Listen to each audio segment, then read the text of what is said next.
जय Siya Ram. Welcome to my YouTube channel. आज के वीडियो में हम बात करेंगे कि अगर लाइफ में कॉम्प्लेक्स सिचुएशन बन जाए, टफ सिचुएशन बन जाए तो हमें क्या करना चाहिए, ऐसे सिचुएशन में हमें क्या करना चाहिए और कब करना चाहिए, इसके बारे में हम इस वीडियो में बात करेंगे। तो ये वीडियो प्रभु श्री राम के बारे में है। तो अब दिमाग में आता है कि कौन सा कॉम्प्लेक्स प्रॉब्लम, कैसा कॉम्प्लेक्स प्रॉब्लम। तो एक एग्जाम्पल ले लेते हैं। मान लो एक स्टूडेंट है जो क्लास 11th में पढ़ता है और वो बड़ा होकर एक अच्छा इंजीनियर और एक अच्छा डॉक्टर बनना चाहता है। तो अब उसे किस में फोकस करना चाहिए, इंजीनियरिंग और मेडिसिन में या फिजिक्स, केमिस्ट्री, मैथ और बायोलॉजी में। तो सबको पता है इसका आंसर क्या होगा, पर बहुत स्टूडेंट्स होते हैं जो क्लास 11-12 में पढ़ता है पर वो हमेशा जेईई नीट से ज़्यादा वो इंजीनियरिंग और मेडिसिन में कौन सा कॉलेज अच्छा है, कौन सा ब्रांच अच्छा है, उसमें ही बहस करता है, उसमें ही मोटिवेशन लेता है, वीडियो देखता है, पर फिजिक्स, केमिस्ट्री, मैथ, बायो में कंसंट्रेशन नहीं देता। इसके लिए रिजल्ट में उन्हें अच्छा मार्क्स नहीं मिलता।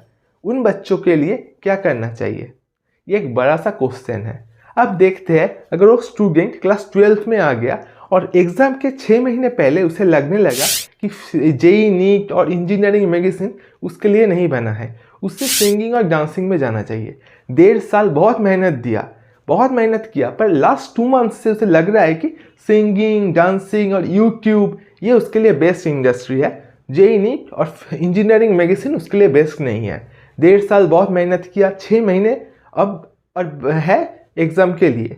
तो उसे क्या करना चाहिए, क्या उसे ट्रांसफॉर्मेशन ले लेना चाहिए? तो उसमें जो चेंज आ रहा है उसे एक्सेप्ट कर लेना चाहिए। तो ये जो ट्रांसफॉर्मेशन उसमें आ रहा है इसे हम क्या कह सकते हैं, सेल्फ मेड ट्रांसफॉर्मेशन या साइगेंस ट्रांसफॉर्मेशन। तो ये आगे वीडियो में हम समझ जाएंगे कि सेल्फ मेड ट्रांसफॉर्मेशन और साइगेंस ट्रांसफॉर्मेशन में डिफरेंस क्या है। अब एक नया सिनेरियो देखते हैं कि मान लो वही स्टूडेंट जेईई और नीट में एक अच्छा रैंक ना ला पाया, उसका एक बुरा रैंक आया। तो अब उसको एक लोकल कॉलेज में एडमिशन हो गया। मान लो डॉक्टर बनना चाहता था पर उसे एक लोकल कॉलेज में ज्वाइन करना पड़ा, उसके लाइफ में एक ट्रांसफॉर्मेशन आया। इसको हम क्या कह सकते हैं, सेल्फ मेड ट्रांसफॉर्मेशन या साइगेंस ट्रांसफॉर्मेशन। ये भी हम आगे वीडियो में समझेंगे। अब हमें देखना है कि वो स्टूडेंट को क्या करना चाहिए।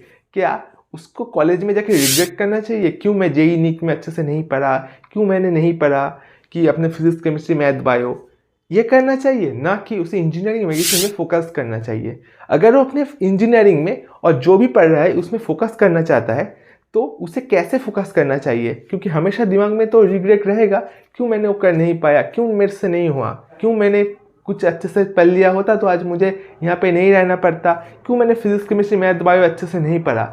ये जो सोच है, ये जो रिग्रेट है, इससे बचे कैसे, इससे कैसे निकले, इससे निकल के कैसे एक अच्छे इंजीनियर बनने के लिए मेहनत करे, ये मेन क्वेश्चन है। ये क्वेश्चन बहुत स्टूडेंट को आता है। ये वीडियो देखने के बाद ये सारे क्वेश्चन का सॉल्यूशन मिल जाएगा।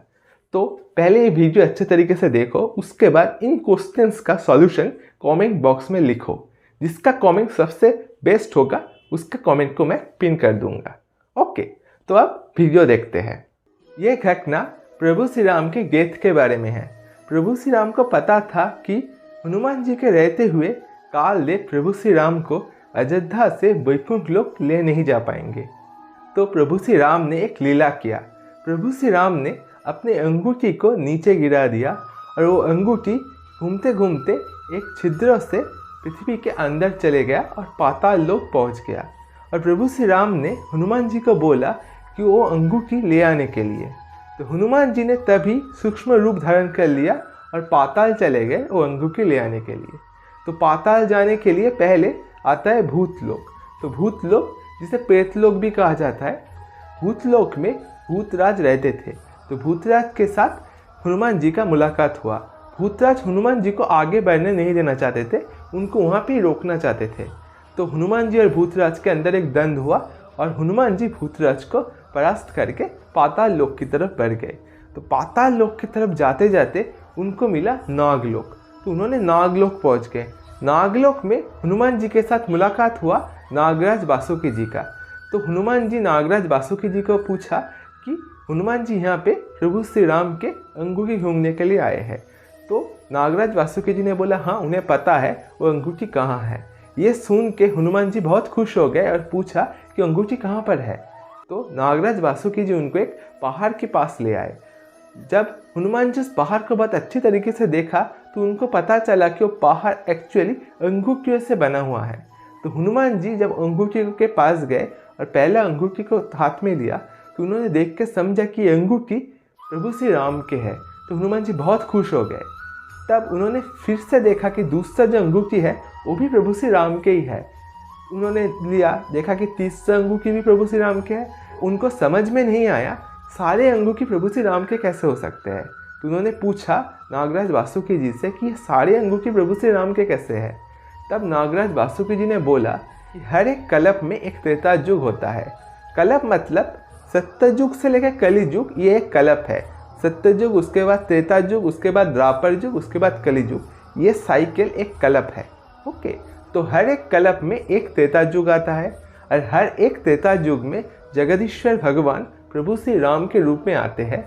उनके साथ हनुमान जी भी आता है। उसके बाद प्रभु श्री राम जब पृथ्वी छोड़ के वैकुंठ लोक वापस चले जाते हैं तब प्रभु श्री राम अपने अंगूठी पाताल लोक में मतलब नाग लोक में भेज देते हैं। वही अंगूठी नागराज वासुकी जी बहुत अच्छी तरीके से संभाल के उस पर्वत में रख देते हैं। उसके बाद वो कल्प में त्रेता युग खत्म होता है। उसके बाद द्वापर युग आता है, कली युग आता है और एक कल्प खत्म हो जाता है। उसके बाद एक नया कल्प आता है। उस नया कल्प में फिर से जगदीश्वर भगवान प्रभु श्री राम के रूप में आते हैं। उनके साथ हनुमान जी भी आता है और फिर से प्रभु श्री राम जब पृथ्वी छोड़ के फिर से वैकुंठ लोक चले जाते हैं तो प्रभु श्री राम अपने अंगूठी पाताल लोक में नाग लोक में भेज देते हैं। तो अंगूठी फिर से नागराज वासुकी जी बहुत अच्छी तरीके से संभाल के उस पर्वत में रख देता है। ये सुनने के बाद हनुमान जी को पता चल गया कि अब प्रभु श्री राम का वैकुंठ लोक वापस जाने का समय हो गया है। दूसरी तरफ कालदेव ने प्रभु श्री राम को अयोध्या से वैकुंठ लोक ले गए हैं। उसके बाद हनुमान जी अयोध्या वापस आ गए और प्रभु श्री राम के नाम के तप शुरू कर दिया जब तक प्रभु श्री राम ने प्रभु श्री कृष्ण के रूप में वापस पृथ्वी पे ना आए। तो अब इस स्टोरी को अगर थोड़ा सा डेप्थ में जाकर एनालिसिस किया जाए तो हमें कुछ लेसन्स मिलता है। तो अब हम उस लेसन्स के बारे में थोड़ा सा डिस्कस करते हैं। सेकेंड लेसन जो हमें मिलता है वो है हनुमान जी के भक्ति और सेवा के बारे में। सेवा मतलब सर्विस। सर्विस 3 तरीके का होता है। पहला है फोर्स्ड सर्विस और प्रेशराइज्ड सर्विस। सेकेंड है सिंपल सर्विस और थर्ड है गिवोकेक सर्विस। तो प्रेशराइज्ड सर्विस और फोर्स्ड सर्विस में क्या होता है कि कोई और तुमको प्रेशराइज कर रहा है, फोर्स कर रहा है, डरा रहा है या तुम पे अत्याचार कर रहा है जिसके कारण तुम वो सर्विस कर रहे हो। ये है प्रेशराइज सर्विस जो गलत है। ये सर्विस तुम्हें कभी करना नहीं चाहिए किसी के अंदर। अगर कोई तुम्हें पैसा दे रहा है तो उसके अगेंस्ट तुम आवाज़ उठाओ। अगर कोई तुम्हारे साथ कुछ गलत कर रहा है तो उसके अगेंस्ट तुम्हें आवाज़ उठाना चाहिए। ये तो तुम्हें नहीं करना चाहिए था। दूसरा आता है सिंपल सर्विस। सिंपल सर्विस जो होता है वो होता है कि जस्ट लाइक तुम कोई जॉब कर रहे हो, मतलब तुम कोई पर्टिकुलर वर्क किसी के लिए तुम कर रहे हो, तुम उस पर गिवोकेक नहीं हो सकता है तुम भगवान पे गिवोकेक हो पर तुम उस पर भक्ति नहीं है तुम्हें, उस पर तुम गिवोकेक नहीं हो पर तुम उनका काम कर रहे हो। ये होता है service. Just like a job, और तुम कोई बिजनेस कर रहे हो या तो तुम स्वेच्छासेवी हो। स्वेच्छासेवी मतलब किसी एक जगह पे तुम स्वेच्छा में वो काम कर रहे हो, तुम कोई पैसा नहीं ले रहे हो, तुम भगवान पे गिवोकेक हो। बट वो काम करने के लिए तुम जिसके लिए कर रहे हो उसके लिए तुम गिवोकेक नहीं हो। तुम यहाँ पे क्वेश्चन कर रहे हो। वो अगर तुम्हें कोई गलत काम करवाता है तुमसे तो तुम उसके अगेंस्ट क्वेश्चन कर सकते हो। तो ये है सर्विस। यहाँ पे तुम गिवोकेक नहीं हो जो तुमसे ये काम करवा रहा है, बट तुम वो सर्विस कर रहे हो। उससे कभी पैसा मिल रहा है, कहीं कहीं पैसा नहीं मिल रहा है, वो मैटर नहीं करता। यहाँ पे तुम सर्विस कोई एक पर्टिकुलर काम किसी के लिए तुम कर रहे हो और तुम उसके अगेंस्ट तुम उसको क्वेश्चन भी कर सकते हो। ये तो हो गया सिंपल सर्विस। थर्ड जाता है गिवोकेक सर्विस। गिवोकेक सर्विस मतलब तुम किसी पे भक्ति है, तुम्हारा डिवोशन है, इसके कारण तुम वो सर्विस कर रहे हो। जस्ट लाइक हनुमान जी प्रभु श्री राम पे गिवोकेक होने के कारण से हनुमान जी प्रभु श्री राम का सेवा करता है। वैसे ही अगर तुम किसी पे गिवोकेक हो तो तुम उसका सेवा करते हो, वो है गिवोकेक सर्विस। अब गिवोकेक सर्विस के केस में हमेशा गिवोकेक सर्विस भगवान को ही करना चाहिए। क्यों? सिंपल सर्विस तो किसी पे भी कर सकते हैं, पर गिवोकेक सर्विस क्यों सिर्फ भगवान पे ही करना चाहिए?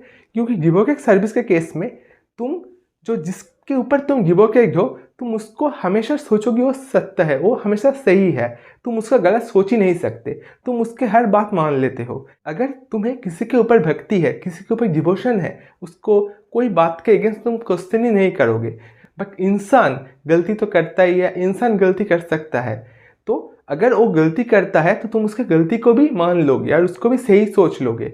तो अगर तुम जिस पे गिवोकेट हो, वो अगर कोई गलती करता है तो उसका भागीदार तुम भी बन जाओगे, तुम भी वो गलती करोगे। इसलिए तुम्हें ऐसे कोई इंसान पे गिवोकेट नहीं होना चाहिए, क्योंकि इंसान गलती कर सकता है, तो इंसान पे हम गिवोकेट नहीं हो सकते हैं। हमें किसी के ऊपर गिवोकेट होना है जो कभी गलती नहीं कर सकता। तो भगवान ओनली भगवान ही है जो कभी कोई गलती नहीं कर सकता।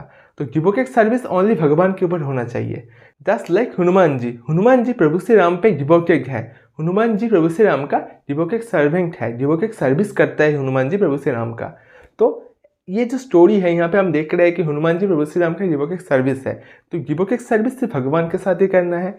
सर्विस तुम किसी के साथ भी कर सकते हो, जॉब कहीं पे तुम कर सकते हो, पर तुम्हें क्वेश्चन करना आना चाहिए, आवाज़ उठाना चाहिए अगर तुम्हारे साथ गलत हो रहा है तो। और थर्ड है प्रेशराइज सर्विस, ये कभी करना नहीं चाहिए। अगर किसी तरह से तुम प्रेशराइज हो रहे हो, ब्लैकमेल हो रहा है या कुछ हो रहा है तुम्हारे साथ, तो उसके अगेंस्ट तुम्हें आवाज़ उठाना चाहिए। ये तो था लेसन नंबर 2। अब देखते हैं थर्ड लेसन। तो इस घटना से जो थर्ड लेसन मिलता है वो है, जो भी होता है भगवान की इच्छा से ही होता है। यहाँ पे जो घटना घटा था ये पूरा का पूरा प्रभु श्री राम का ही लीला है। प्रभु श्री राम को पहले से सब पता था। जब कालदेव पृथ्वी में आए थे, मतलब अयोध्या में आए थे मुनि का भेष लेके प्रभु श्री राम से मिलने, तब प्रभु श्री राम ने ही हनुमान जी को अंगूठी ढूंढने के लिए पाताल भेज दिया था। उस टाइम के में ही कालदेव ने लक्ष्मण भैया और प्रभु श्री राम को वैकुंठ लोक ले गए थे।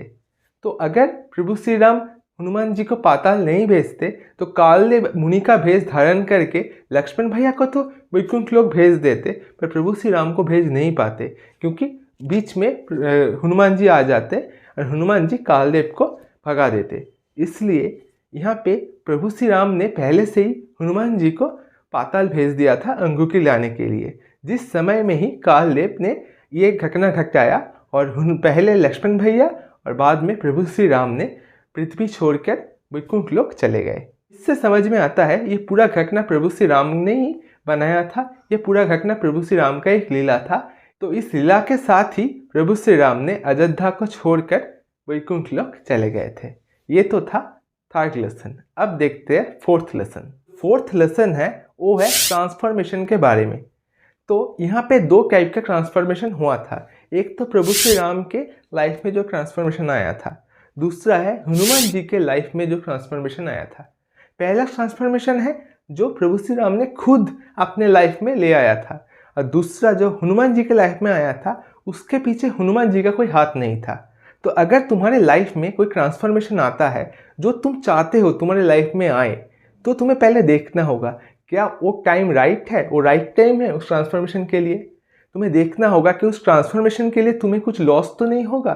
अगर लॉस होगा तब तुम्हें देखना होगा कि अगर मैं ये ट्रांसफॉर्मेशन कुछ दिन बाद आए या कुछ महीने बाद आए तो क्या कोई प्रॉब्लम होगा। अगर कुछ महीने बाद आए तो क्या मेरा लॉस कम होगा या मेरा लॉस नहीं होगा।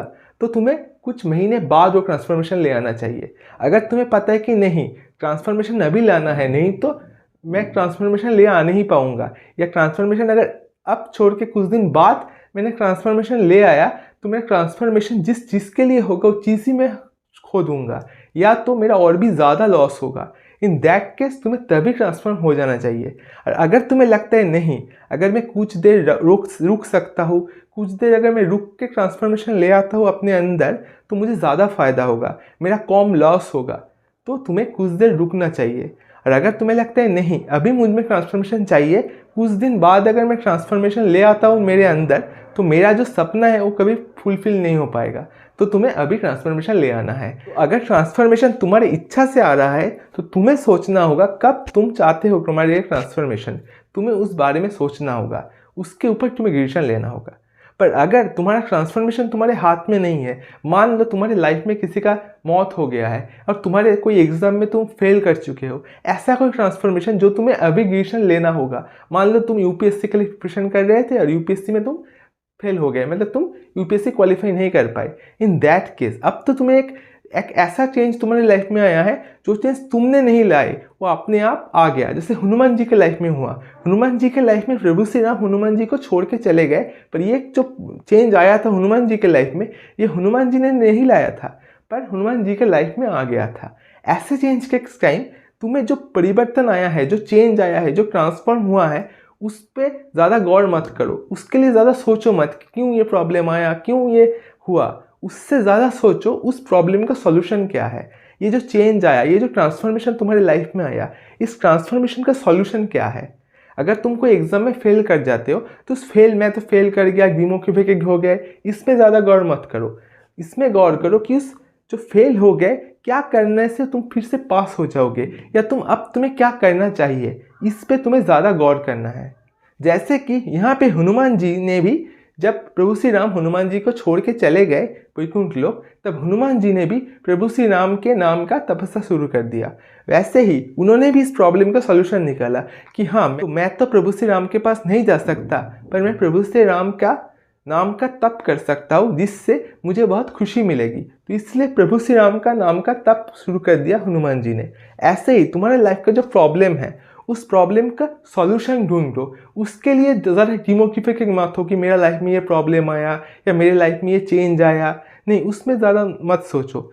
इन दैट केस तुम उस प्रॉब्लम का सॉल्यूशन पे ज़्यादा कॉन्सेंट्रेट करो, ठीक है। अगर वो प्रॉब्लम तुमने नहीं लाए, पर अगर कोई चेंज, कोई ट्रांसफॉर्मेशन तुम चाहते हो ले आना, तुम चाहते हो तुम में वो ट्रांसफॉर्मेशन आए, तुम चाहते हो तुम में वो चेंज आए, इन दैट केस पहले देखो क्या ये राइट टाइम है। अगर राइट टाइम है तो ठीक है, अगर राइट टाइम नहीं है तो कुछ देर रुक जाओ। तुम्हारा पहला जो गोल था उससे देखो, क्या उस गोल उससे इफेक्ट हो रहा है, तुम्हारा फैमिली के उससे इफेक्ट हो रहा है, वो देखो। तुम्हारा कुछ लॉस तो नहीं हो जा रहा है ना, वो भी देखो। उसके बाद डिसाइड करो। अगर तुम अपने अंदर अपनी इच्छा से वो चेंज, वो ट्रांसफॉर्मेशन ले आना चाहते हो, पर अगर कोई चेंज तुम्हारी ज़िंदगी में आ गया जिसके पीछे तुम्हारा हाथ नहीं है, तो उसे एक्सेप्ट कर लो। उसके बाद उस प्रॉब्लम का, उस चेंज का सॉल्यूशन पे ज़्यादा कॉन्सेंट्रेट करो, ठीक है। ये तो था 4th लेसन।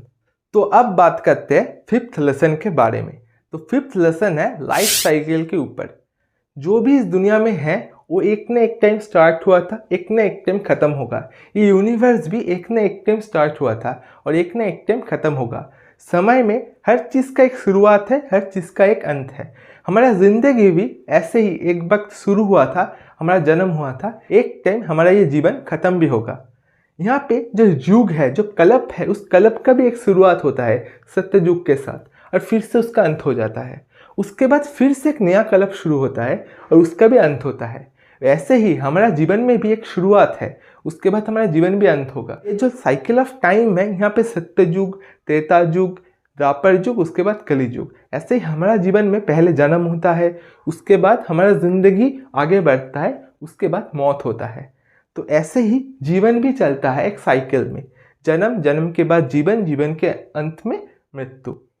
तो ये भी एक साइकिल ऑफ लाइफ है। जीवन में एक शुरुआत होगा, एक मौत होगा। इसके लिए बहुत दुख करने का कोई बात नहीं है, क्योंकि ये सर्वोच्च सत्य है। जीवन का धर्म ही है जन्म और मृत्यु।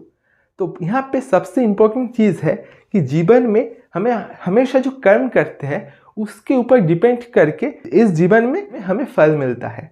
जब हम कोई काम करेंगे, हमें अच्छा काम करना है। जन्म और मृत्यु के लिए ज़्यादा सोचना नहीं है, कर्म के तरफ हमें ज़्यादा फोकस होना है, क्योंकि कर्म के बेस पे ही हमें उसका रिजल्ट मिलता है।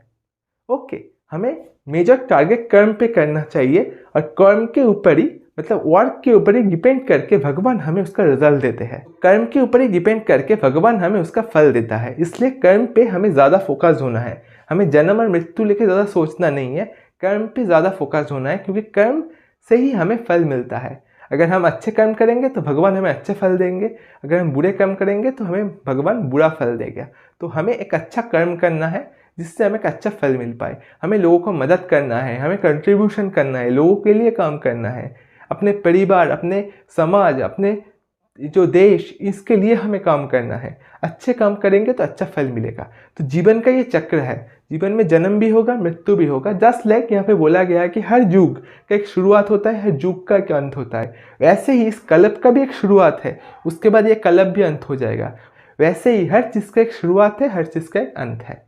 और हमें इस शुरुआत, इस अंत के लिए के ज़्यादा सोचना नहीं है, हमें सिर्फ कर्म करते जाना है। उस कर्म के ऊपर ही डिपेंड करेगा क्या फल हमें मिलेगा। तो ये तो था 5th पॉइंट।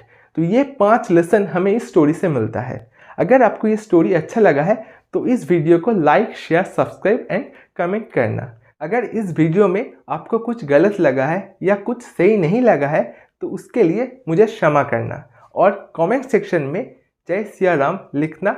इस वीडियो को like, share, comment and subscribe करना। तो आज ये वीडियो हम यहाँ पे ख़त्म करते हैं। Thanks for watching and bye.